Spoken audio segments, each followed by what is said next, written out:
Épître de Jude, version Darby.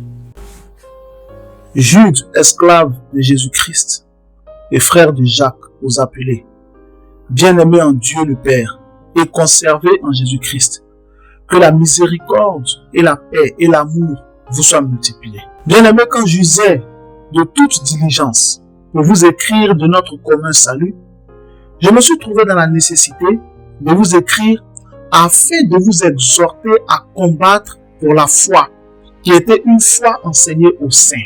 Car certains hommes se sont glissés parmi les fidèles, inscrits jadis à l'avance pour ce jugement, des impies qui changent la grâce de notre Dieu en dissolution et qui renient notre seul Maître et Seigneur Jésus-Christ.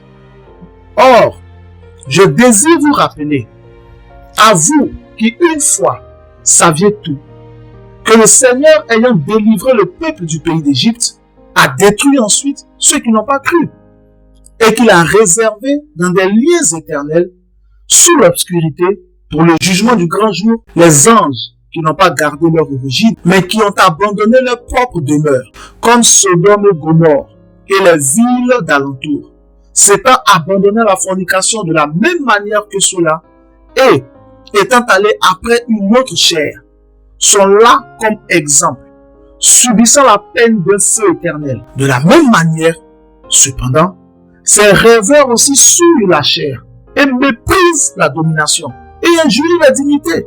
Mais Michel l'archange, quand discutant avec le diable, il contestait, touchant le corps de Moïse, n'osa pas proférer de jugement injurieux contre lui. Mais il dit que le Seigneur te censure. Mais ceux-ci, ils injurient tous ceux qui ne connaissent pas et se corrompent dans tout ce qu'ils comprennent naturellement comme des bêtes sans raison. Malheur à eux, car ils ont marché dans le chemin de Caïn et se sont abandonnés à l'erreur de Balaam pour une récompense et ont péri dans la contradiction de Corée. Ceux-ci, ils sont des taches dans vos agapés, faisant des festins avec vous sans crainte, se répaissant eux-mêmes, muets sans eau, emportés par les vents, arbres d'automne, sans fruits, 2 fois morts, déracinés, vagues impétueuses de la mer, jetant l'écume de leurs infamies, étoiles errantes, à qui l'obscurité des ténèbres est réservée pour toujours.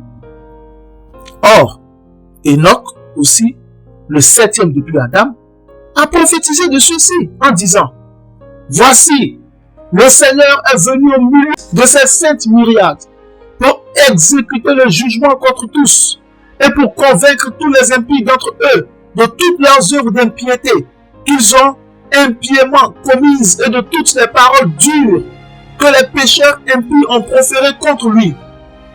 Ceux-ci, ils sont des murmurateurs, se plaignant de leur sort, marchant selon leur propre convoitise, tandis que leur bouche prononce d'orgueilleux discours et admirant les hommes en vue de leur propre profit.